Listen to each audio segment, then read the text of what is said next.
왔어요. 할렐루야. 예배 가운데 나오신 자매님들을 주님의 이름으로 환영하고 축복합니다. 우리 이 시간 아름답고 밝은 얼굴로 옆에 계신 자매님들께 함께 인사 나누도록 하겠습니다. 하나님께서 자매님을 부르셨습니다. 자매님을 부르셨습니다. 우리 한 번 더 믿음의 고백 드렸으면 좋겠습니다. 모든 것이 하나님의 은혜입니다. 모든 것이 하나님의 은혜입니다. 아멘. 자, 오늘 시즌 6 마지막 예배를 드리는데요. 이 시간 예배를 위해서 기도하도록 하겠습니다. 주님, 우리의 예배를 주님께 올려드립니다. 이 시간 우리 가운데 임재하시는 주님께서 우리 예배를 기쁘게 받아주시옵소서. 주님 안에서 온전히 예배드리는 우리 되게 하여 주시옵소서. 이렇게 예배를 위하여서 기도하도록 하겠습니다. 기도하시겠습니다. 사랑의 주님, 감사합니다. 이 시간 주님 전에 저희들을 불러주셔서 하나님을 예배하며 찬양할 수 있도록 우리 마음을 드릴 수 있도록 하여 주신 것 너무나 감사합니다. 시즌 6를 돌아볼 때 저희 여러 가지 많은 환경과 상황 가운데 있을지라도 이 믿음의 자리를 지키며 이 예배의 자리에 나올 수 있도록 인도하여 주신 아버지 하나님, 비록 그러지 못할지라도 각자의 처소에서 아버지께 예배드렸습니다. 모든 시간과 공간을 초월하신 아버지 하나님께서 각자의 예배의 처소에서 예배드리는 모든 예배 받아주시고 마음 받아주시옵소서. 또 이 자리에 너무 오고 싶지만 오지 못하는 상황에 있는 자매님들이 있습니다. 그들의 모든 상황과 환경과 마음을 아버지께서 돌아봐 주셔서 그들이 드려진 그 예배 가운데 임재하여 주시옵시고 아버지 하나님께서 만나 주시옵소서. 우리 예배를 주님께 올려드립니다. 사랑해 주님 감사합니다. 저희들을 사랑하여 주셔서 하나님을 아바 아버지라 부를 수 있도록 택하여 주시고 주님을 예배할 수 있도록 이전에 불러주신 것 감사합니다. 또 이 자리에 나오고 싶지만 그러지 못한 우리 자매님들의 마음과 상황을 돌아봐 주셔서 그들의 마음 위로하여 주시고 모든 시간과 공간을 초월하신 아버지 하나님께서 그 예배의 장소에서 만나 주시옵소서. 이 시간 신령과 진정한 예배를 주님께 올려드리길 원합니다.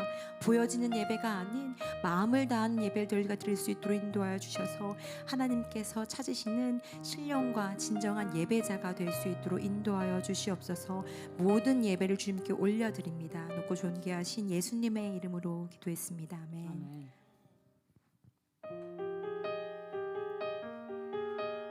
이 찬양이 우리의 믿음의 고백이 되었으면 좋겠습니다.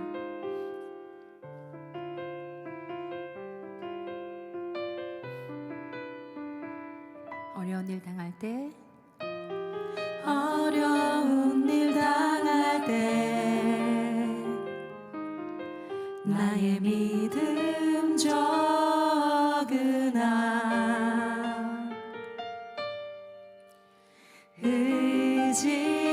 의지하는 내 주를 더욱 의지합니다.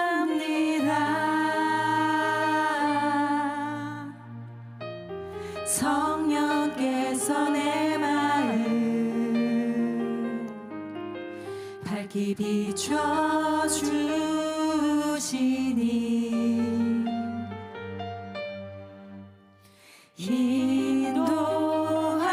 인도하심 따라서 주만 의지합니다. 세월이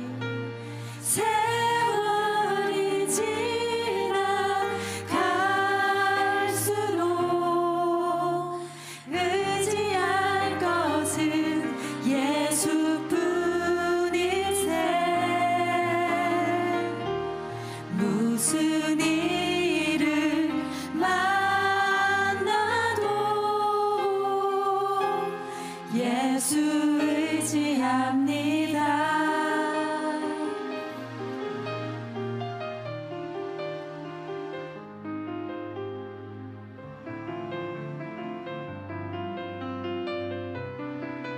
밝을 때의 노래와 밝을 때의 노래와 어두울 때의 기도로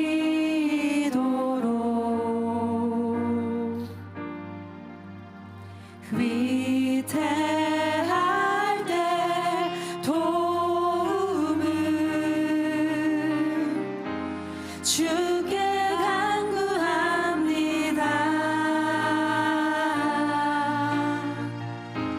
생명 있을 동안에 예수 의지합니다.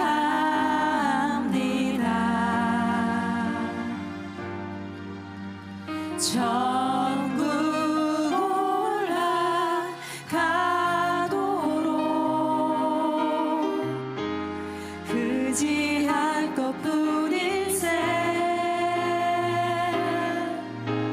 세월이 지나갈수록 의지할 것은 예수뿐일세.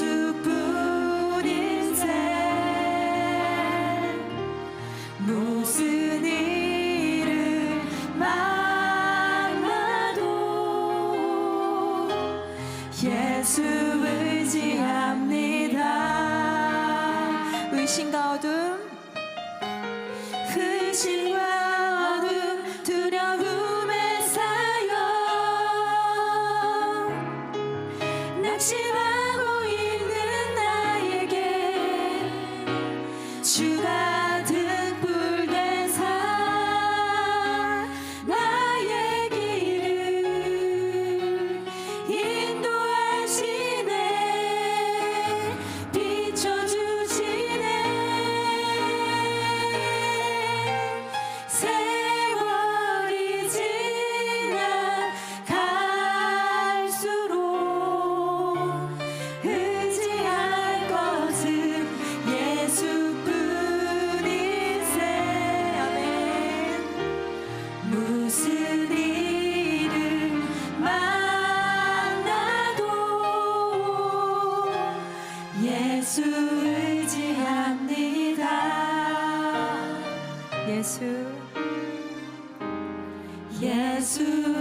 의지합니다.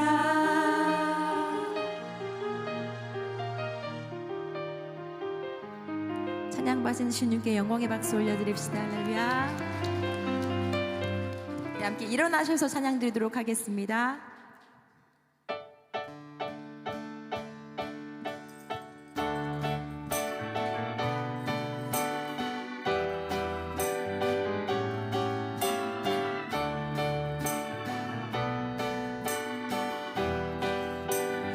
오라 우리가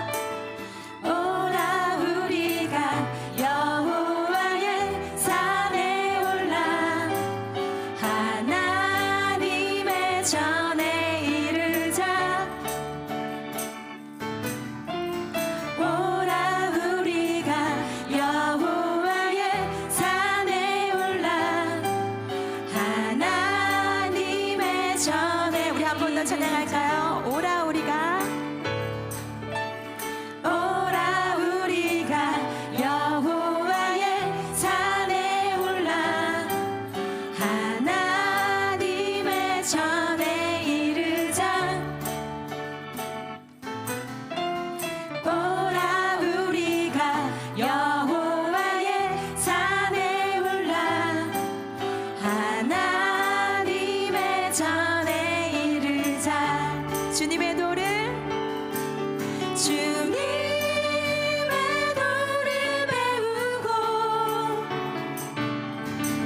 주님의 길로 행하리. 이는 율법이 시온에서 나오고 주의 말씀은 예루살렘에서. 오라 우리가 여호와의 산에 올라 하나님의 전에 이르자. 오라 우리가 여호와의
주의 말씀은 우리 마지막으로 주님의 도를 배우고 주님의 도를 배우고 주님의 길로 행하리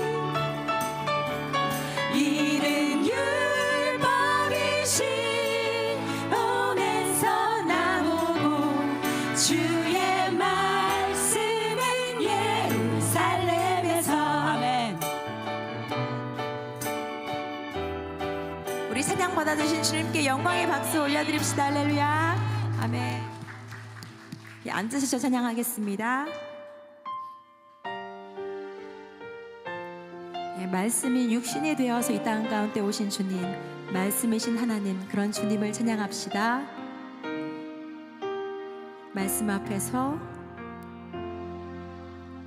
말씀 앞에서 경외함으로 주께 홀로 섭니다. 생명의 말씀 읽고 순종해 주를 예배합니다. 기록된 말씀 힘이 있어서 진리로 우리 거룩해 하며 거룩한 말씀 세세 영원히 복음이 되어 말씀하시네. 하나님 말씀에 두려워 떠는 자 그 말씀에 생명을 거는 자 한 사람 찾으시리는 주님의 약속을 믿어 하나님 말씀에 운명을 거는 자 순종하며 주 따라가는 자 영원한 하나님 나라 일어날 주의 교회여 일어나라. 주의 말씀은 우리를 주 말씀은 우리를 구원에 이르는 지혜이니 목숨과 내 뜻하에 그 말씀에 복종하라. 하나님 말씀에 두려워 떠는 자 그 말씀에 생명을 거는 자 한 사람 찾으시는 주님의 약속을 믿어 하나님 말씀에 운명을 거는 자 순종하며 주 따라가는 자 영원한 하나님 나라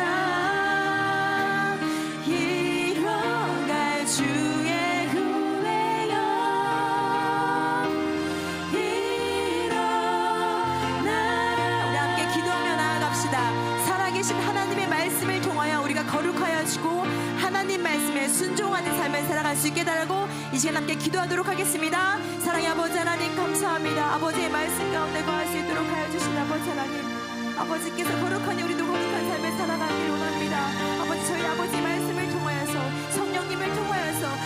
삶이 거룩하여지고 교회에서 예배 드릴 때만 거룩한 것이 아니라 우리의 삶이 거룩하게 하여 주시옵소서. 우리의 삶을 통하여서 아버지를 바랄 수 있는 되게 하여 주옵소서. 우리의 자녀들에게, 나의 남편들에게, 우리 직장의 동료들에게, 많은 사람들에게 아버지의 사랑을 전할 수 있는 그 선한 영향력에 아버지의 믿음을 끼칠 수 있는 저희 될 수 있도록 아버지 인도하여 주시옵소서. 아버지 말씀에 순종하는 삶을 살기 원합니다. 아버지 순종이 제사보다 낫다고 하셨습니다. 아버지 우리 말씀 가운데 아버지 그 말씀을 붙들고 나아갈 때에 우리 말씀으로 아버지의 말씀으로 순종하며 그 순종의 삶을 살아갈 수 있는 저희 될 수 있도록 인도하여 주시옵소서. 우리의 삶을 통하여서 아버지께 영광이 되고 세상과 타협하지 아니하고 믿음과 순종의 삶을 살게 하여 주시옵소서. 하나님 고맙고 감사합니다. 저희 여성들이 하나님 앞에 나와서 예배할 수 있도록 은혜 주심에 감사합니다. 지난 정말 2달 반 동안 10주 동안 저희와 동행하여 주심이 감사합니다. 주님, 오늘 그 모든 예배 시간들을 곱씹으며 은혜 받았던 모든 시간들을 생각하며 오늘 다시 한번 그 모든 것들이 깨어지는 은혜가 우리 가운데 있게 하여 주시옵소서. 우리가 늘 하나님 앞에 나오고 예배하는데 우리의 삶 가운데서 늘 아버지 정말 연약해서 나아가지 못한 시간들, 또 움츠렸던 시간들, 눌렸던 시간들, 상처받았던 시간들, 모든 것을 주님이 아시오매 품어주시고 그 어둠 가운데도 또 그 외로움 가운데도 그 눈물 가운데도 함께 하실 하나님을 다시 소망할 수 있는 은혜를 허락하여 주시옵소서. 오늘의 예배 시종을 주님께 올려드립니다. 오늘 준비되어지는 모든 예배 순서와 그리고 우리의 행사와 또 우리의 나눔 가운데에 주님 함께하여 주시옵소서. 감사하며 모두를 축복하며 예수님의 이름으로 기도드립니다. 아멘.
안녕하세요, 자매님들. 당연히 수요 여성 종강 예배 때 함께 있어서 여러분들과 함께 아름다운 마무리를 하고 싶었는데 이번에 안식월로 인해서 함께하지 못해서 참 아쉬움이 있습니다. 그러나 하나님께서 허락해 주신 정말 귀하고 아름다운 시간들을 보내왔음을 믿습니다. 오늘 종강 예배지만 또 7번째 수요 여성 예배가 시작될 때까지 하나님이 부르신 귀하고 아름다운 하나님의 여성으로서의 삶 계속되어지길 소망하고요. 또 여러분들을 통해 새누리가 더더욱 귀한 하나님의 자녀들로 차고 넘치는 귀한 은혜가 앞으로도 계속 있기를 소망합니다. 오늘 종강예배 아름다운 시간 되시고 또 축복의 시간 되시고 저는 안식월 다녀와서 여러분과 기쁨으로 다시 만나겠습니다. 우리 수요여성 종강예배를 축복하고 또 축복합니다. 평안하세요. 승지찬. 네, 감사합니다. 아까 스케이트 때 저는 진짜 아픈 사람들인 줄 알았어요. 그래도 어쩜 이렇게 연기들을 다 잘하시는지 모르겠어요. 그래서 정말 은혜가 된 줄로 믿습니다. 우리가 그래요, 그렇죠? 그러나 우리 주님께서는 변함없이 그 자리에서 우리를 기다리시고 사랑하시고 고쳐주시는 줄로 믿습니다. 우리 여성예배 시즌 6번째 달려왔는데 오늘이 마지막 시간입니다. 좋았어요. 리액션은 깊은 한숨을 해주시는 분들 그래요.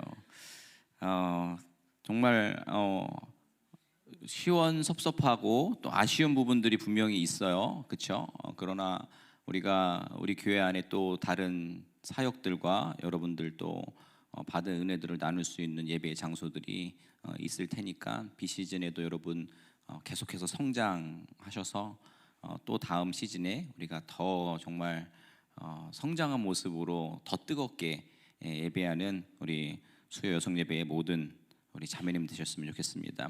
좀 감사한 거는 이번 시즌에는 제가 좀 이렇게 우리 교회 오래 다니신 분들, 교회 한 10년 이상 다니신 분들, 그리고 우리 누님들 많이 참석하셔서 교회가 좀 이렇게 전통이 있고 좀 이렇게 무게감이 있는 그런 여성 예배로 성장하기를 기대했는데 오늘 누님분들이 한 분도 안 오셨어요, 그렇죠?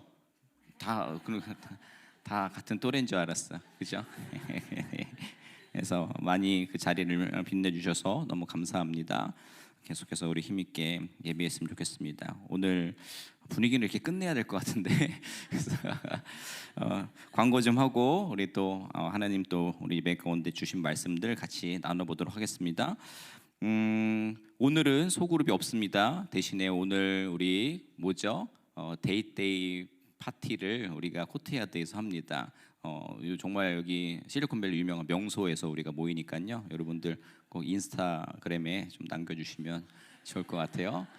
정성껏 준비했으니까요. 끝나고 우리 함께 또 같이 10주 동안 함께했던 소그룹 사람들 그리고 또 그래도 소그룹이 아니어서 몰랐던 사람들과 이렇게 좀 알아가는 시간들이 될 수 있도록 여러분들 그 자리에 많이 참석해 주셨으면 좋겠습니다. 제가 간단하게 또 퀴즈나 인터뷰 같은 걸 준비했으니까요. 제가 우선 설교하고 거기선 또 MC로 또 변신할 거니까 여러분들 또 같이 우리 기쁨 나눴으면 좋겠습니다.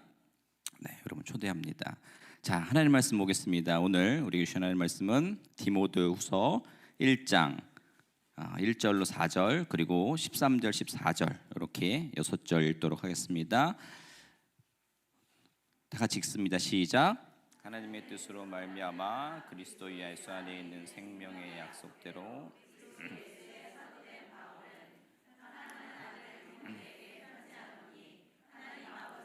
그리스도 예수 또 은혜와 공력과 평강이 내게 있을지어다.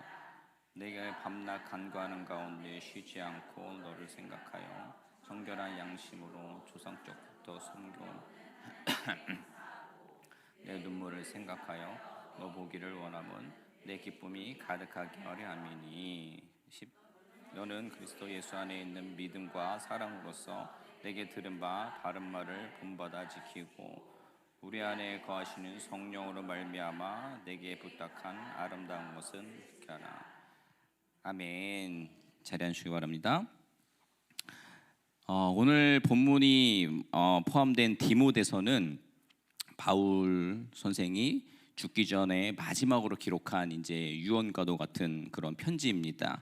그런데 이제 그래서 오늘 제목도 사랑하는 내 딸에게, 그러니까 약간 편지를 하는 것 같이, 마치 이제 제가 제 딸에게 하는 것 같이 여러분이 들으실 때는 여러분의 뭐 또 아버지가 떠오를 수도 있고 또 우리 하나님 아버지를 떠올리시면서 그 하나님께서 우리에게 하시는 말씀으로 생각해 보면 좋을 것 같아요. 바울이 그런 어떤 유언과 같은 편지를 이제 그의 아들 이제 디모데에게 이제 편지를 쓰면서 이제 하는 이야기가 이제 디모데서가 되는 겁니다. 그런데 여러분 잘 아시다시피 디모데는 우리 바울 선생의 그 생물학적인 아들은 아닙니다. 하지만 바울은 영적인 아들로 삼은 디모데를 참 아들이라고 여러 번 이제 강조를 합니다. 여러분들은 자녀가 있으신가요? 그죠? 있으신 분도 있으시고 또 반면에 기도하면서 아이를 기다리시는 분들이 있을 수 있을 것이고 그리고 또 싱글이신 분들도 있으실 것입니다. 그렇죠? 싱글이신 분들은 아직 아이가 있으면 안 되겠죠. 그렇죠? 우리 여기 청년 자매님도 몇 분 계시는데 네, 다 순서가 있는 거예요. 그렇죠? 아이부터 있으면 안 돼요. 자, 여러분 결론적으로 여러분들이 하나님의 자녀라면 그리고 우리가 그리스도인이라면 자녀가 반드시 있어야 한다라는 말씀을 나누고 싶어요. 그 이유는 사람을 지으신 하나님께서 창조 때부터 주신 명령이자 인간에게 주어진 최대한의 복이라고 생각하기 때문입니다. 창세기 말씀으로 한번 볼 건데 창세기 1장 26절 28절 말씀을 보면 띄워주시나요? 아니면 네, 제가 같이 읽게요. 하나님이 자기 형상 곧 하나님의 형상대로 사람을 창조하시되 남자와 여자를 창조하시고 하나님이 그들에게 복을 주시며 하나님이 그들에게 이르시되 생육하고 번성하여 땅에 충만하라 땅을 정복하라 바다의 물고기와 하늘의 새와 땅에 움직이는 모든 생물을 다스리라 하시니라. 아멘. 이렇게 기록이 되어 있어요. 창세기에서 하나님께서 창조된 사람에게 복을 주시는데요. 생육하고 번성해서 땅에 충만하고 땅을 다스리라 라고 말씀을 하셨어요. 그래서 많은 그리스도인들이 신혼부부들에게 이 구절을 빗대어서 뭐 다산의 축복을 이제 빌어주기도 합니다. 나름대로의 최선의 축복을 하고 있는 거예요. 그게 잘못됐다는 얘기는 아닙니다. 그런데 여러분 혹시 우리가 이 27절에 앞선 26절을 그렇게 우리가 생각을 하면 놓치고 있다라는 것을 생각해 보신 적 있으신가요? 하나님께서 이 땅에 충만하게 생육하고 번성되기를 원하셨던 그 사람이라는 존재가 하나님의 형상대로 지어진 존재다라는 것을 말하는 것입니다. 그러니까 하나님께서는 하나님의 형상된 존재들, 즉 하나님을 닮은 하나님의 자녀들로 가득한 세상을 원하신다라는 것이에요. 그냥 단순한 생물학적인 뭐 임신과 출산을 반복해서 뭐 인구를 늘리라라는 그런 축복의 말씀이 아니라라는 겁니다. 그렇게 치면 뭐 한국은 저주받은 나라죠, 그렇죠? 뭐 인도나 뭐 중국 이런 데가 축복받은 거고 아니잖아요, 그렇죠? 여기서 우리가 주목해야 될 것은 생육과 번성과 충만이라는 단어가 아니라 하나님의 형상이라는 것입니다. 아담이 죄를 짓고 인류가 타락을 합니다.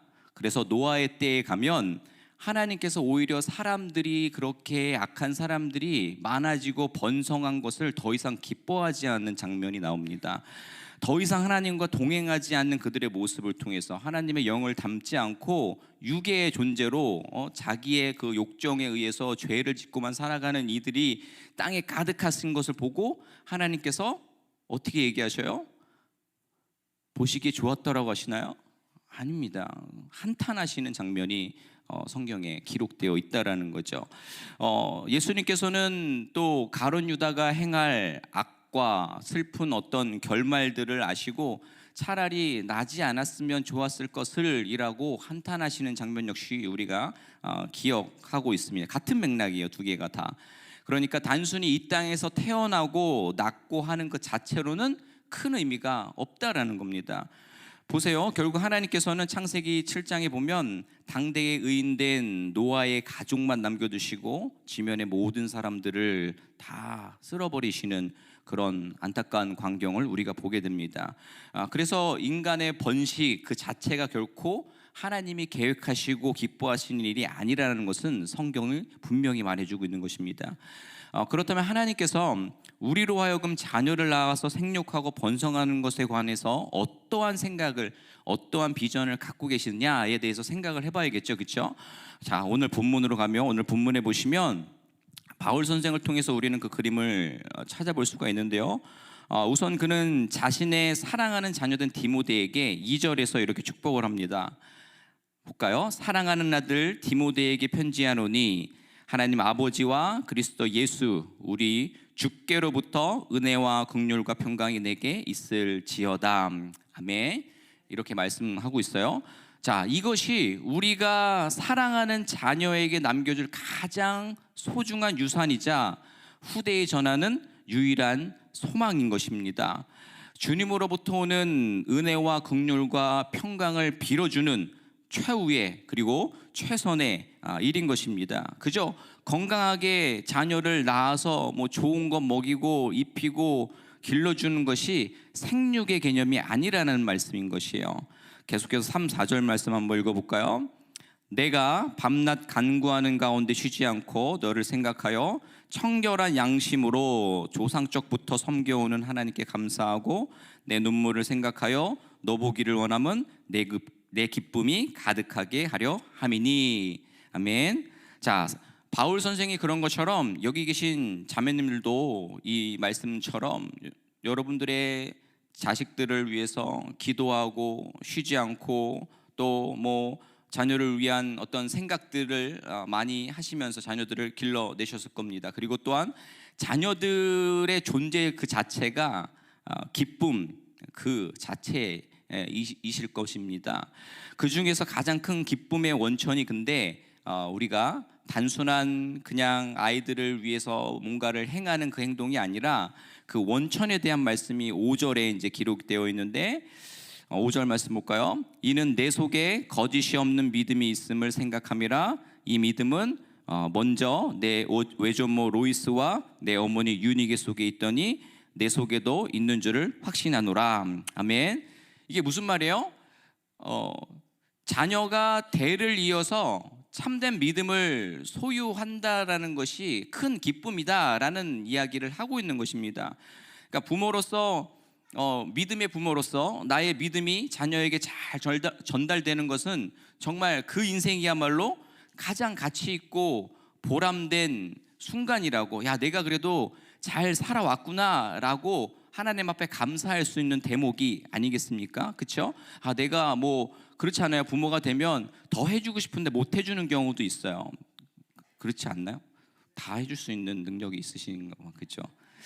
근데 그런 게 있어요. 그런 부분들이 있다 하더라도 그런 부분들이 있단 말이에요. 되게 미안할 때도 있고, 그렇죠? 그런데 이것을 우리가 주님께서 허락하신 참 기쁨의 원천의 그 내용을 우리가 기억을 한다면 이 우리의 자녀가, 우리 딸이, 아들이 나의 믿음을 본받아서 참된 믿음을 소유하게 됐을 때의 그 기쁨, 그것을 말하는 것이에요. 우리 딸, 우리 아들이 우리 예수 그리스도를 알아서 참 감사하구나, 참 다행이구나, 그래서 내가 참 기쁘구나 라는 것이에요. 그것이 필요하다라는 거죠. 하나님을 바라보는 자녀를 여러분 얻게 되면 그 믿음의 부모로서 너무나도 감사하고 기뻐하게 될 것이라는 거죠. 그 복이 여러분들 가운데 있기를 주님의 이름으로 소원합니다. 아멘. 자, 그런데 이 기쁨과 자녀의 복에 관해서 사실 아까 제가 처음에 이제 운을 띄운 것처럼 여러분들과 나누고 싶은 진짜 내용은 6절 이하에 있습니다. 바울이 사랑하는 아들 디모데에게 권하는 말들을 주목해서 우리가 보자라는 거예요. 이 내용들을 정말 잘 이해하려면 우리가 자녀에 대한 이해를 다시 한번 생각해 봐야 됩니다. 제가 잘 아는 목사님의 이야기인데요. 지금은 이제 컴패션에 이제 그 부대표로 계시는 이제 박형원 목사님 이야기인데, 이 목사님은 자녀가 6명이세요. 6명이요. 참 다복하죠. 여기 5 있는 집들도 뭐 만만치 않은데 6입니다. 6. 그럼 부모까지 하면은 8. 그렇죠. 얼마 전에 보니까 결혼해서 며느리랑 손녀까지 생겨서 식구가 더 많아지셨더라고요. 근데 이제 그 6명의 자녀 중에 이제 마지막 5번째, 6번째 자녀는 이제 입양을 통해서 얻은 아이들이십니다. 이분이 말씀하시기는 입양을 할 때에 주변에서 그렇게 이제 사람들이 말렸다라는 거예요. 말리는 이유가 굉장히 설득력 있는 그런 내용들이었어요. 반대하는 사람들의 이유들을 이렇게 축약을 해보면 크게 3가지였다고 합니다. 첫째는 입양 자체에 돈이 많이 든다라는 것이었어요. 그리고 2번째는 유전자가 다른 건 어쩔 수 없다라는 거예요. 옛말에 머리 검은 짐승은 거두는 게 아니다라는 말처럼 잘 정성스럽게 키워는 나중에 또 어떤 또 사건 사고를 일으키는 경우들이 더러 벌어진다라는 거죠. 또 마지막으로는 과연 생물학적인 자녀가 있는데 그 자녀와 차별 없이 키울 수 있느냐라는 또 문제였다라는 거죠. 괜히 또 키우다가 차별받아서 상처를 주게 되는 게 아니냐라는 것이에요. 참 그럴듯한 내용이죠, 그렇죠? 주저하게 되는 그런 내용입니다. 이에 대해서 이제 목사님께서 이제 하나님 앞에서 기도하시면서 또 사모님과 대화하시면서 이제 하나씩 이제 응답을 받게 되셨다라고 해요. 가장 먼저 해결된 부분은 돈에 대한 것이었어요. 이 돈에 대한 것은 늘 우리가 내려놔야 되는 부분들이 틀림이 없는데 이런 거예요. 당시에 아이를 입양하려면 한 4만 불 정도가 이제 3, 4만 불 그 이상도 이제 기관에 따라서 좀 다르겠지만 그 정도의 비용이 든다라고 생각을 하는 거예요. 별로 놀라진 않으시네요. 4만 불 정도는 그냥 늘상 주머니에 가지고 다니시니까, 그죠? 자, 근데 큰 돈이죠, 그죠? 큰 돈이에요. 뭐 돈이 많고 적건 간에 그 4만 불이라는 그 금액이 얼마나 큰 돈이에요. 그런데 이제 그 생각이 갑자기 이런 생각이 들었다라는 거예요. 4만 불이면 우리가 보통 차 한 대 정도를 살 수 있는데 갑자기 표정은 내 차는 더 비싼데라는 표정. 가격인데 그걸로 한 생명을 보호하는 게 과연 자동차를 사는 것보다 덜 가치가 있느냐라는 거예요. 그러면서 딱 움찔한 것이 우리가 돈의 가치를 생명의 가치와 구별하는 것에 대한 문제가 있었다라는 거죠. 잘못 견주고 있었다라는 것을 깨달았다는 거예요. 그 다음 이유는 또 생각보다 너무 쉽게 풀렸다라는 거예요. 그 무엇이냐면 좋은 집안에서 좋은 뭔가 계속 나오면 좋은데 가끔은 망나니 같은 자녀들이 나오는 경우가 있다라는 거예요. 우리 분들 그런 분들 없으시죠? 없으실 줄로 믿습니다. 근데 좋은 집안에서 그런 자녀들이 자라나는 것을 목격하셨다라는 거죠. 그래서 내 정말 우월한 내라 그래서 여러분들의 우월한 생물학적인 그 우월한 DNA를 가지고 똑같이 정말 완벽한 아이가 태어나서 내가 똑똑하게 공부 잘했던 것처럼 그대로 다 잘하고 막 그러고 내 인성도 다 잘하고 뭐 믿음도 그대로 잘하고 그랬으면 좋은데 그게 어디 그런가요? 그렇죠? 내 신앙대로 내 가치관대로 내 DNA대로 자연스럽게 아이가 자라든가요? 얼마나 순진한 생각인지 아이를 키워보신 분들은 아직 키우지 않은 분들에게 얘기해 주시면 좋을 것 같아요. 특별히 사춘기 자녀를 키우신 분들은 더 잘 아시잖아요. 사춘기는 하나의 정신병이라고 얘기를 할 정도로 그래서 저 어디서 들은 거예요. 그래서 뭐 갱년기와 사춘기와의 싸움은 과연 누가 이길까 뭐 이런 거, 그죠? 여러분, 누군가를 양육한다라는 것이 원래 정말 상처투성이가 될 어떤 각오가 없이는 할 수 있는 일이 아니라는 걸 알면 내 DNA건 다른 DNA건 중요한 게 아니라는 거예요. 그리고 마지막은 차별에 관한 겁니다. 이에 관해서 하나님께서 한 단어를 응답해 주셨다고 합니다. 여러분, 출산이 영어로 뭐예요? 네? 딜리버리죠, 그죠? 뭐 어떤 병원에서는 뭐 레이버라고 돼 있긴 한데 보통은 딜리버리라고 합니다. 되게 신기하지 않아요? 그 단어가 아이를 배달한다라는 그런 뜻을 그 단어에서 주고 있고 산부인과에도 그렇게 써 있잖아요, 그죠? 출산실에. 그러니까 굉장한 진리가 담겨 있는 거예요. 엄마의 몸을 통해서는 입양의 절차를 통해서건 누군가의 의탁을 의해서건 하나님께서는 여러 가지 방법으로 우리들에게 자녀들을 딜리버리 하신다라는 겁니다. 어쩌면 그 자녀가요, 여러분보다 나이가 많을 수가 있어요. 또 아마 여러분이 못 알아챘던 주변에 맴도는 누군가일 수도 있습니다. 보호가 필요하고 사랑이 필요한 그 영혼들을 하나님께서 우리에게 다양한 방법들로 딜리버리 해주신다라는 겁니다. 경로가 다를 뿐이지 모든 생명은 귀하고요, 그 생명이 성장하는 모습은 기쁨이라는 것입니다. 생명을 살려내기 위해 부르시는 음성을 피하지 않는다면 우리는 차별 없이, 선입견 없이, 그리고 두려움 없이 모든 자녀들을 길러낼 수 있게 될 줄로 믿습니다. 여러분, 자녀라는 것은요, 정리해 갑니다. 우리에게 맡겨진 영혼입니다. 영혼. 우리가 돌보고 섬겨야 하는 작은 자, 연약한 자, 소자인 것입니다.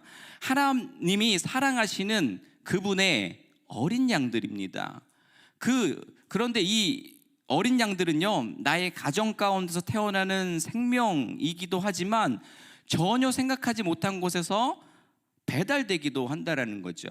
오늘 아마존에다 여러분 꼭 오다 하시기 바랍니다. 죄송해요, 갑자기 말도 안 되는 개그를 해가지고. 여러분, 하나님의 마음을 모르는 누군가가 의무를 다하지 않고 버린 양일 수도 있고요, 오랜 시간 동안 사랑을 못 받은 양일 수도 있다라는 겁니다. 그러나 그들 모두가 하나님의 자녀입니다. 마땅히 사랑받아야 할 존재들이라는 겁니다. 애타게 찾으시는 주님을 그들은 만나야 되는 양들입니다. 여러분들은 주님을 만나셨잖아요. 그런데 여러분, 우리 안에서만 늘 기쁘고 감사하고 우리 안에서만 또 데이트 파티 이런 거 막 하고 그러면 되겠습니까?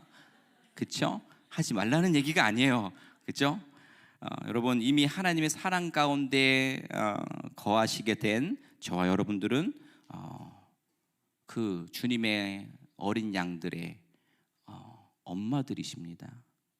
그들을 낳고 그들을 사랑하시고 품으시는 하나님의 그 절절한 사랑으로 그 영혼을 여러분들이 품어 주셔야 하는 것입니다.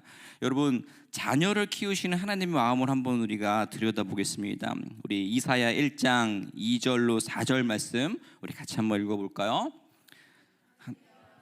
땅이여 귀를 기울이라. 여호와께서 말씀하시기를 내가 자식을 양육하였거늘 그들이 나를 거역하였도다. 너는 그 임자를 알고 아기는 그 주인의 구유를 알건만은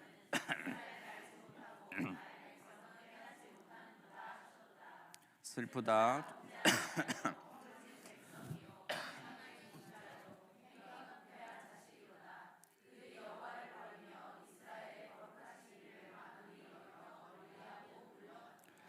아멘. 이사야 49장 15절 말씀도 같이 읽겠습니다. 시작. 여인이 어찌 그 먹는 자식을 잊겠으며 나는 아들을 긍휼히 여기지 않겠느냐. 그들은 억지 있으라도 나는 너를 잊지 아니할 것이다. 아멘. 길어서 무슨 말인지 잘 모르시겠죠? 자, 여러분, 의외로 부모들이 자식들에게 많은 상처를 받고 있습니다. 진짜 상처받고 아픈 게 엄마들일 거예요. 아빠는 너무 좀 숟가락을 좀 얹는 것 같은데, 가끔 아빠인 저도 이게 조그만한 애들 때문에 얼마나 상처받는지 몰라요. 우리 딸 너무 아빠 좋다 그러다가 자기가 며칠 전에도 자기가 보고 싶은 유튜브의 내용이 아닌 걸 내가 틀은 거야. 그랬더니 소리를 지르면서 그게 아니라고 그러는데 내가 뭔지를 도저히 모르겠는 거야. 그랬더니 뭐 아빠 때문에 망했다고부터 해가지고 아빠가 없어져 버렸으면 좋겠다고, 그걸 얼마나 상처가 되는지 몰라요. 생각하니까 또 울컥하네. 그렇다니까요. 근데 엄마들은 어떻겠어요? 더 하죠, 더. 그렇죠? 근데 자식을 너무 사랑하니까 여기 공교롭게도 엄마와 딸이 앉아 있는데 엄마한테 잘해요. 잘하고 있어요. 보기 좋네요. 자, 계속 얘기 이어갈게요. 자, 그런 상처를 엄마가 받아요. 분명히 받아요. 혼자 눈물 짓는 시간들도 있을 거예요. 그런데도 그 엄마됨을 포기하지 않잖아요. 그죠? 왜 그래요? 내 자식이니까, 너무 사랑하니까. 그 아픔까지도 너무 아파서, 아까 누구죠? 아파서 여기서 막 아파서 한 걸음 나아갈 수 없는 게 틀림이 없는데도 신기하게 가는 거야. 그렇게 품고 가는 겁니다. 너무 놀랍지 않나요? 근데 하나님의 마음이 그래요. 어떻게든 품어보려 하지만, 오늘 스킷도 그렇잖아요. 분명히 은총을 받았는데 그런데도 하나님의 마음으로부터, 하나님의 곁으로부터 멀어져요. 거부하고 배신하고, 십자가 못 박잖아요. 짓밟는 그 자녀들을 보면서 하나님의 마음은 상처로 만신창이실 거예요. 여러분, 자녀를 갖는다라는 게 그래요. 주님의 사랑이 여러분들 안에 있으십니까? 그렇다면 여러분들 누군가를 향해서 이 정도의 상처와 아픔을 감내하며 사랑을 베푸신 적이 있으세요? 하나님 마음을, 내 마음을 담아보신 적이 있으세요? 하나님이 목숨 걸고 가신 이 사랑의 모습을 흉내라도 내보신 적이 있으시냐라는 겁니다. 자녀가 있으신 분들은 더 나아가 볼게요. 내 자녀 이외의 어떤 사랑에게 이 모습으로, 이 섬김으로 해보신 적이 있으세요? 우리 예수님께서 이 땅에 오신 이유가 신학적인 표현으로는 경계를 허무는 것이라고 정의합니다.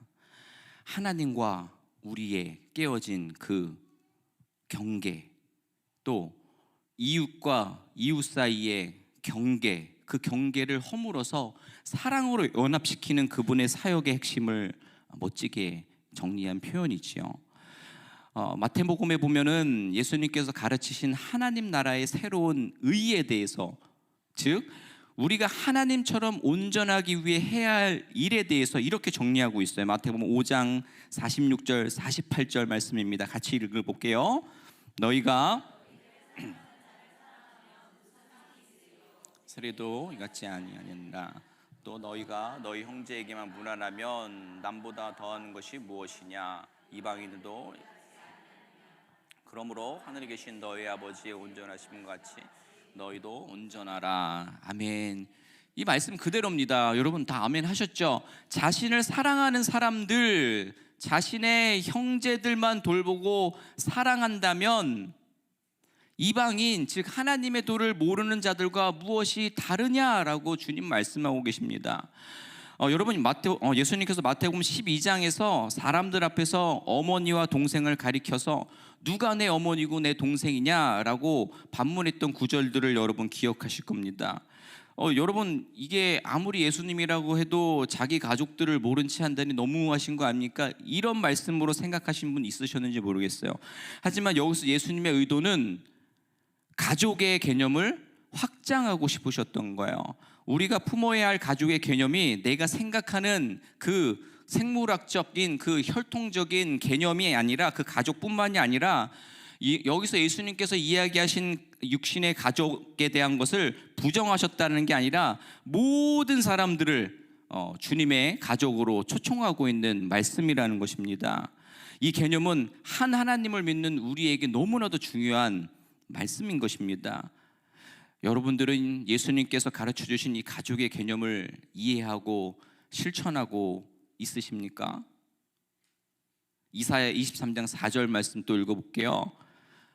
시돈이여 너는 부끄러워할지어다. 대저 바다고 바다의 요새가 말하기를 나는 산고를 겪지 못하였으며 출산하지 못하였으며 청년들을 양육하지 못하였으며 처녀들을 생육하지 못하였다 하였습니다. 아멘. 자, 이제 개념들이 좀 오시죠. 이 말씀은 무슨 말이에요? 아이를 갖지 못하는 것에 대한 부끄러움이 아니라 열매 없음의 부끄러움을 말씀하고 있다라는 겁니다. 로마서 9장 8절도 읽겠습니다. 곧 육신의 자녀가 하나님의 자녀가 아니요 오직 약속의 자녀가 씨로 여기심을 받느니라. 아멘. 우리가 실질적으로 가정을 꾸렸든지 뭐 배우자가 있던 없던 자녀가 있건 없건 오직 우리가 사랑으로 믿음을 드러내는 삶을 살고 있는지가 중요하다라는 말씀인 거예요. 이 사랑의 행위는 여러분 사랑의 공급처가 없으면 불가능하겠죠. 사랑받아 본 적이 없는데 어떻게 사랑을 하시겠어요? 그렇죠? 여러분 우리에게는요 끊쳐지지는 사랑의 공급처가 있습니다. 어디에 있죠? 남편인가요? 남편은 아닌가 봐요. 남편도 사랑의 공급처죠. 또 될 수도 있고요. 그렇죠?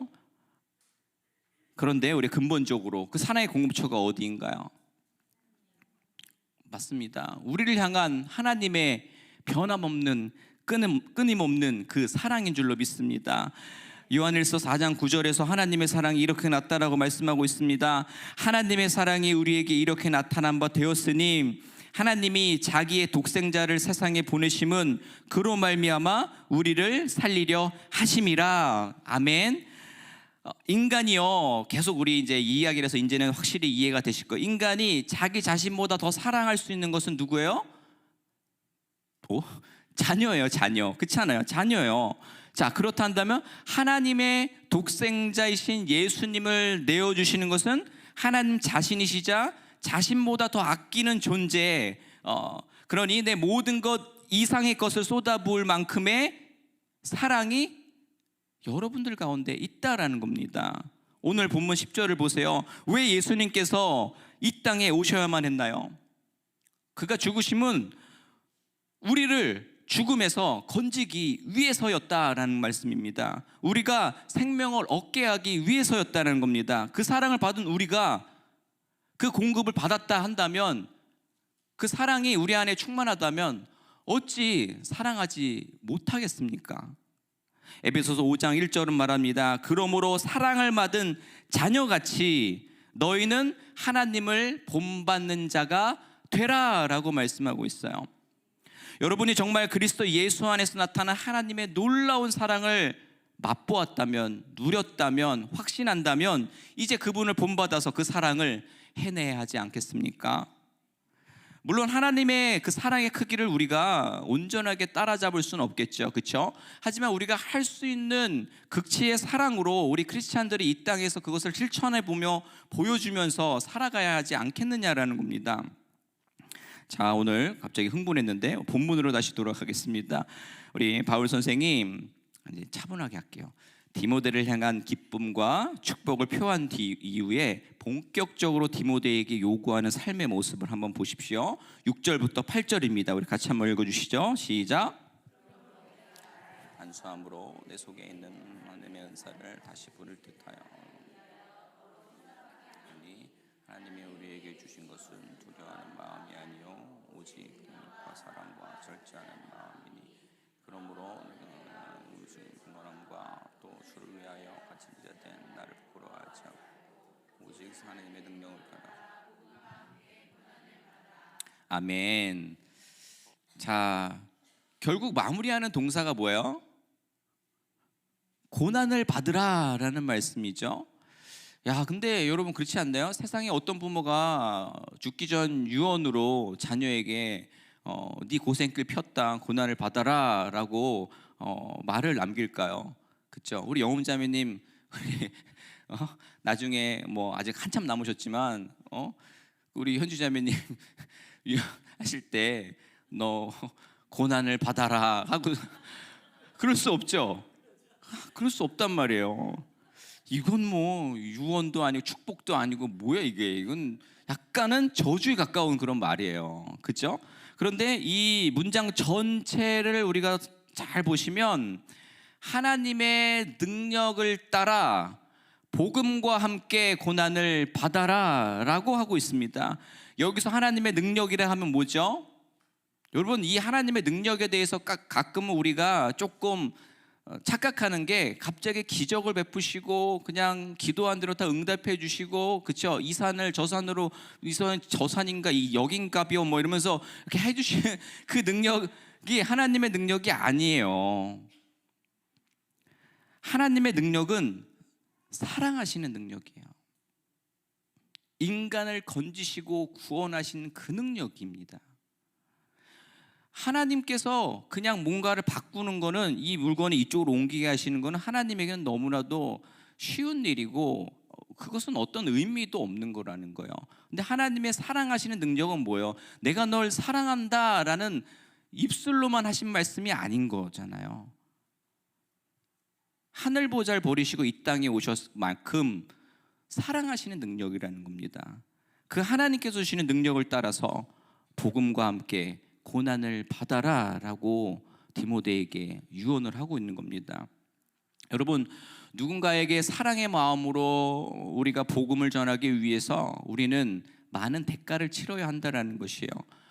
거절감을 분명히 느끼게 될 것이고요, 분명히 정말 예수님을 전하지 않으면 겪지 않을 수치를 당해야 됩니다. 그렇죠? 그리고 또 시간과 돈과 에너지도 소모해야 합니다.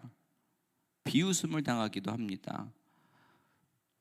자꾸 아까 얘기해서 죄송한데, 여기 스키 타신 자매님들 중엔 제가 아는 분들은 정말 저보다 더 MBTI I가 극I이신 분이 있으신데 얼마나 그 부끄러움을 참고 여기 섰겠어요. 근데 예수를 믿고 복음을 전하는 자리에 서지 않으면 당하지 않을 시간들이에요. 그리고 또 진짜로 우리가 세상 속에서 믿지 않는 사람들에게 복음을 전하다 보면은 공격을 받게 됩니다. 네가 예수 믿더니 미쳤구나라는 말도 듣게 되죠. 그렇지 않나요? 그게 사실은 계속적으로 상처가 될 수밖에 없죠. 이 가운데도 가정 가운데 믿지 않는 뭐 배우자나 또 가족들 인해서 받는 상처가 얼마나 많아요. 오히려 예수님 안 믿었으면 그런 공격을 당하지 않았을 거예요. 그런데도 주님께서 이 고난들을 받으라라고 말씀하십니다. 왜냐하면 이것은 14절의 말씀대로 우리 안에 거하시는 성령으로 말미암아 우리에게 부탁한 아름다운 것들이 있기 때문인 것입니다. 그것이 이제 9절에서 말하는 구원받은 우리에게 주신 거룩한 소명입니다. 9절 말씀, 하나님이 우리를 구원하사 거룩하신 소명으로 부르심은 우리의 행위대로 하심이 아니요 오직 자기의 뜻과 영원 전부터 그리스도 예수 안에서 우리에게 주신 은혜대로 하심이라. 아멘. 이 소명은 하나님의 은혜입니다. 아멘. 자, 이제 말씀 마무리할게요. 이번 겨울과 봄에 여러분 비가 많이 왔습니다. 그렇죠? 비가 오면 여러 가지 뭐 좋은 점도 있지만 어려움도 또 뭐 겪게 되고, 또 우산을 써야 되는 뭐 불편함도 있고 비를 맞아야 되는 불편한 점도 있어요. 그러나 여러분 중간중간에 그때 아름다운 무지개를 보게 되는 경우도 있었을 겁니다. 그렇죠? 가끔은 쌍무지개도 보게 됩니다. 여러분, 무지개가 사실은 하나님의 약속인데 이게 또 어떤 분들이 이거를 가지고 가버려가지고 우리 크리스찬 안에서 무지개의 아름다움을 이야기하는 게 굉장히 약간 금기시 되는데, 여러분 그거 아니에요. 무지개 하나님의 약속인 거를 뭐 태그를 꼭 해서 널리 좀 알려주세요. 자, 근데 여러분 뭐 아시는 분 아시겠지만 무지개가 우리가 육안으로 볼 때는 반원이잖아요, 그렇죠? 그러나 무지개가 원래는 원형이라는 사실을 아시죠? 이게 비가 온 뒤에 공기 중에 수증기가 태양광에 굴절이 되면서 이제 만들어지는 현상이에요. 그렇기 때문에 우리가 눈에 있는 어떤 물건들, 지대들, 건물들로 인해서 가려지는 겁니다. 그래서 높은 비행기 상공 같은 데서는 이제 원형 무지개를 이제 목격할 수 있다라고 합니다. 왜 이야기를 했냐면 바로 이것이 하나님의 사랑이라는 거예요. 무지개처럼 우리가 보는 것보다 더 크게 존재한다라는 겁니다. 우리가 그런 하나님의 사랑을 알아갈 수 있는 방법이 한 가지가 있어요. 그것은 누군가를 자녀로 품고 사랑해 보는 겁니다. 사랑받을 가치가 없어 보이는 사람이라고 할지라도 그 사람을 사랑하는 것을 통해서 아파해 보는 겁니다. 그럴 때 우리에게 허락된, 우리를 어떻게까지 사랑하시는 하나님의 사랑이 느껴질 거라는 겁니다. 하나님이 이렇게 아파하셨구나, 이렇게 상처받으셨겠구나, 그것을 깨닫게 된다라는 거죠. 그것이 은혜라고 저는 생각합니다. 어쩌면 그 고통과 희생의 것은 우리 성경에 다 기록되지 못했을 거라고 생각합니다. 우리가 생각하는 그 이상입니다. 하나님의 사랑은 그래요. 여러분에게 권면합니다. 내가 낳은 자녀, 또 낳을 자녀만 품지 않으셨으면 좋겠습니다. 또 자녀가 없다라고 해서 엄마로서의 이 사랑하는 삶을 외면하지 마시기 바랍니다. 조심스럽게 말씀드리겠습니다. 남편도 내 자녀입니다.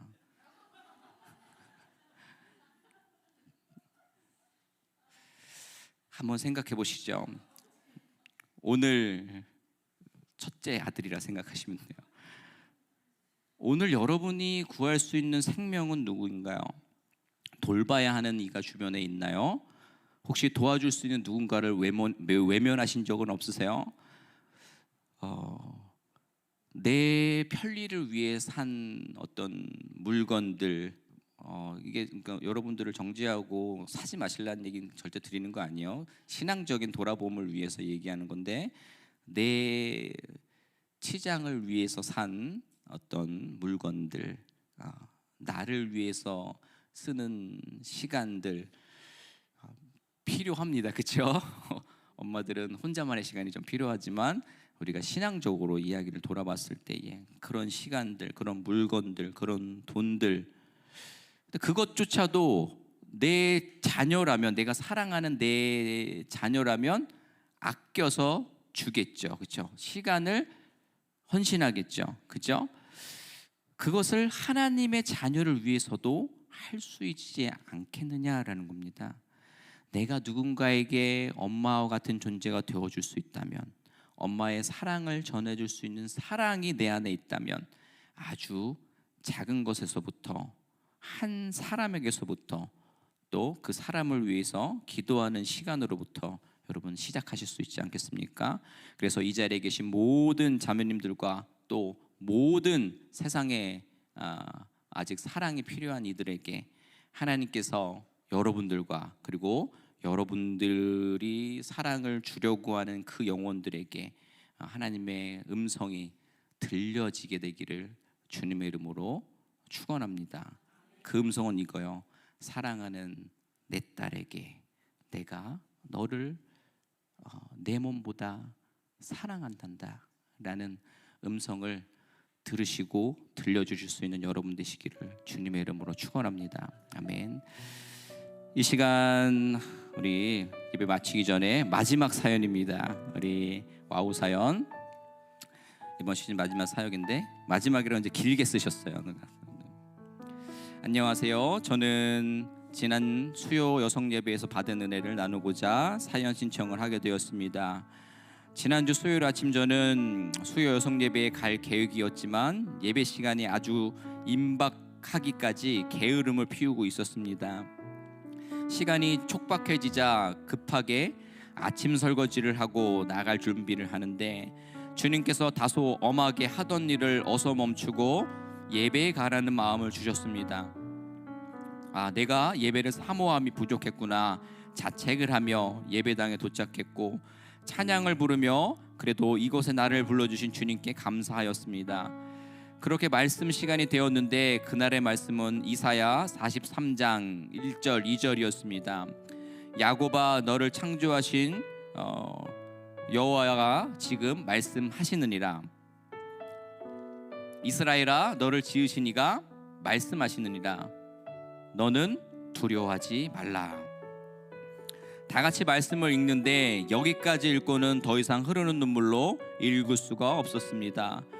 최근 무기력하고 기쁨이 느껴지지 않는 스스로를 보면서 이게 체력 저하 때문일까, 호르몬 변화 때문일까 라고만 생각했지 그게 두려움 때문이라고는 생각해보지 못했는데 나를 만드신 주님이 내가 다 안다 두려워 말라 하시는데 하나님께서 오늘 이 말씀을 통해 내게 찾아오심을 느꼈습니다. 예배를 사랑하지만 항상 사모하며 준비하지 못했고 수요 여성 예배도 들쑥날쑥 때로는 고민하며 나오는 나인데 하나님은 자녀의 식사를 준비하는 엄마처럼 항상 내게 주실 음식들을 잔뜩 차려놓고 부르신다는 사실에 참 감사했습니다. 항상 영적으로 잘 넘어지는 저에게 수요 여성 예배는 한 주 중간에 다시 한번 새로 시작할 수 있는 시간이 되어 주었습니다. 변함없는 사랑으로 저와 여기 계신 자매님들을 불러주시는 주님께 감사하고, 이 예배를 위해 여러 모양으로 애쓰시는 모든 손길에도 감사드립니다. 또 소그룹 모임을 통해 아낌없는 사랑과 격려를 해주시는 사랑하는 자매님들께도 감사드립니다. 오늘도 주님께만 영광 돌리고 승리하신 주님을 찬양드립니다. 아멘. 감사합니다. 여러분 늘상 말씀드리지만 이제 오늘 마지막이잖아요, 그렇죠? 여러분들 받은 은혜를 여러분의 가정에서 또 여러분의 삶에서 널리 그 긍정적인 말들을 나눠서 세상의 이야기들, 불평, 불만으로 가득한 세상을 변화시키는 우리 자매님들 되셨으면 좋겠습니다. 아멘. 우리 기도하겠습니다. 하나님, 이날에 우리들의 생각과 믿음의 방향을 온전해질 수 있도록 우리와 함께하여 주시옵소서. 주님께 값없는 사랑을 받은 자로서, 생명을 구원받은 이로서 나로 하여금 생명을 구하는 삶을 살게 하여 주옵소서. 오늘 말씀을 기억하며 생각해 보았을 때에 내가 낳은 자녀뿐만이 아니라 다른 이를 위해 섬기고 희생하는 그 삶을 살아내서 영적인 자녀를 낳고 길러낼 수 있는 그 고난의 길을 결단하는 우리 모두가 되게 하여 주시옵소서. 그래서 우리 모두에게 하나님으로부터 사랑하는 내 딸아, 내가 너를 사랑한단다, 또 고맙다, 나의 사랑을 나누어줘서 라는 음성을 듣게 하여 주시옵소서. 감사하며 예수님의 이름으로 기도드립니다. 아멘. 아멘. 우리 다 같이 자리에서 일어나셔서 오늘 말씀 기억하면서, 그리고 지난 10주 동안의 또 말씀들 기억하면서 우리 하나님께서 우리를 얼마나 사랑하시는지를 우리 뜨겁게 찬양하고 우리 축도로 오늘 모든 예배 마치도록 하겠습니다. 사랑하는 내 딸아, 사랑하는 내 딸아,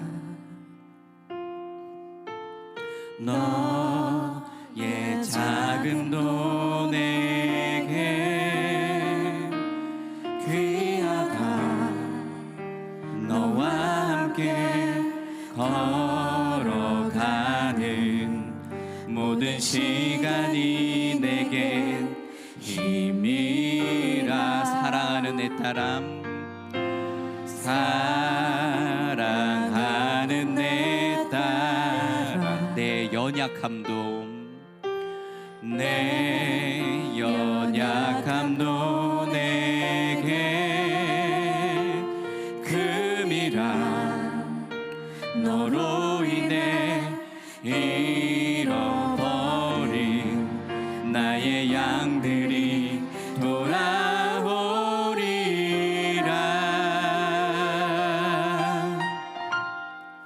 조금 느린 듯해도 기다려주겠니? 조금 더딘 듯해도 믿어줄 수 있니? 네가 가는 그 길 절대 헛되지 않으니 나와 함께 가자. 앞이 보이지 않아도 나아가 주겠니? 이해되지 않아도 살아내 주겠니? 너의 눈물의 기도 잊지 않고 있으니 나의 열심으로 이룰. 다시 한번 찬양합니다. 사랑하는 내 딸아, 사랑하는 내 딸아, 너의 작음도 내겐 귀하다. 함께 걸어가는 모든 시간이 내겐 이미 사랑하는 내 딸아, 사랑하는 내 딸아, 내 연약함도 내겐 금이라 너로 인해 잃어버 나의 양들이 돌아오리라. 아멘. 조금 느린 듯해도 기다려주겠니? 조금 더딘 듯해도 믿어줄 수 있니? 네가 가는 그 길 절대 헛되지 않으니 나와 함께 가자. 앞이 보이지 않아도 나아가 주겠니? 이해되지 않아도 살아내 주겠니? 너의 눈물의 기도 잊지 않고 있으니 나의 열심으로 이루리라. 나의 열심으로 이루리라. 아멘. 하나님 앞에 영광의 박수 올려드리겠습니다.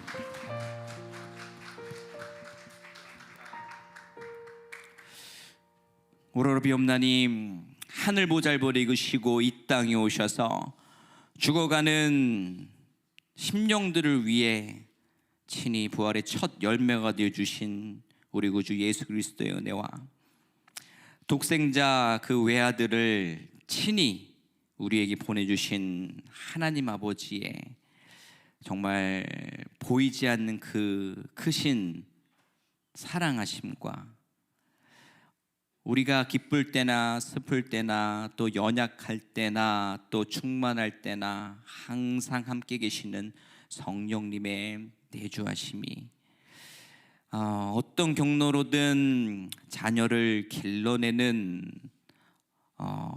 어미의 희생과 눈물 위에 또한 어미된 마음으로 이 땅에 모든 죽어가는 영혼들을 주님이 그러셨던 것처럼 내 자녀로 삼기를 원합니다. 그래서 하나님께서 사랑하는 내 딸아, 나와 함께 가자. 내 양을 먹여라. 그리고 그렇게 살아줘서 날 위해 고난받아서 고맙다 라는 음성을 듣길 원하는 자매님들의 삶과 그리고 가정과 그리고 결단한 섬김 위에 이제부터 영원토록 함께 하시기를 간절히 축원하옵나이다. 아멘.